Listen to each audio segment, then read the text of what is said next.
નમસ્કાર મિત્રો, અમારી યુટ્યુબ ચેનલમાં તમારું હાર્દિક સ્વાગત છે। અમારી ચેનલમાં નવા હો તો લાઈક, શેર, સબસ્ક્રાઈબ જરૂર કરી લેજો। અમે તમને અવનવી કહાની જણાવતા રહીશું। તો શરૂ કરીએ આજની આ કહાની। અમારી આ કહાની તમને કેવી લાગી એ કોમેન્ટ બોક્સમાં જરૂર જણાવજો। એક શેઠ ખૂબ ધર્મપ્રેમી માણસ હતા, પૈસેથી પણ સુખી।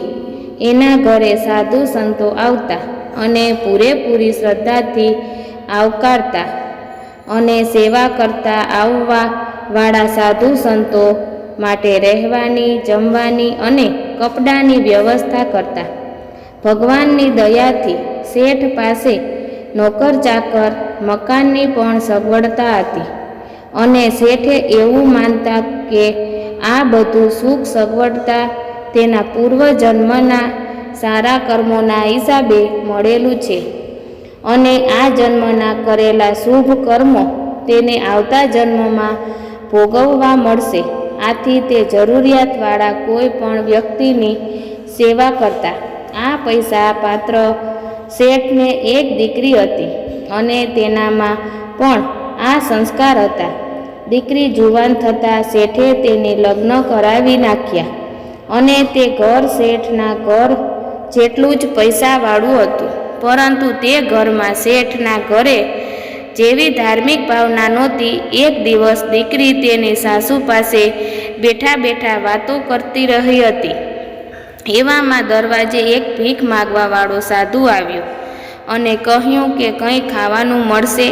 ત્યારે સાસુએ વહુને કહ્યું કે તું જઈને સાધુને કહી દે કે અહીંયા કંઈ નથી, આગળ જાઓ। વહુએ તો સાધુ પાસે જઈને કહી દીધું કે અહીંયા કંઈ નથી, તમે આગળ જાઓ। ત્યારે એ સાધુએ કીધું કે તો તમે લોકો શું ખાવો છો?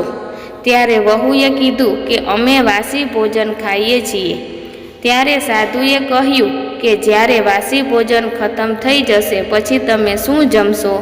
ત્યારે વહુએ જવાબ આપ્યો કે ત્યારે અમે પણ તમારી જેમ ભિક્ષા લેવા આમ તેમ ભટકીશું। વહુનો યોગ્ય જવાબ સાંભળીને સાધુ તો ત્યાંથી ચાલ્યા ગયા, પણ વહુ સાધુ સાથે આ વાત કરતી હતી ત્યારે સાસુ બધું સાંભળી રહી હતી। વહુ દરવાજેથી અંદર આવતાની સાથે જ સાસુએ વહુને ખખડાવી નાખી અને કહ્યું કે તું તારા બાપના ઘરેથી આવા સંસ્કાર લઈને આવી છો? આ ઘરમાં સારામાં સારું ખાવા પીવાનું, પહેરવાનું, ઓઢવાનું મળે છે, એ બધું માણતી જાય છે અને અમને લોકોને જ ખરાબ સાબિત કરે છે। અને તને ક્યારેય વાસી ખાવાનું મળ્યું છે આ ઘરમાં આવ્યા પછી કે તું એ સાધુડાની પાસે અમારી ખરાબ વાત કરે છે? અને સાસુ એકદમ ક્રોધમાં આવીને વહુને જેમ તેમ બોલવા લાગ્યા। વહુ સાસુને શાંત કરવા અને સમજાવવા માટે ખૂબ પ્રયત્ન કર્યા, પણ સાસુ વધારે ને વધારે ગરમી પકડતા ગયા અને આખા ઘરને જાણે ધમાલ મચાવીને યુદ્ધનું મેદાન કરી નાખ્યું અને પોતાના રૂમમાં ચાલી ગઈ। વહુ બિચારી મૂંઝાઈ અને છાની માની ઘરકામ કરવા લાગી।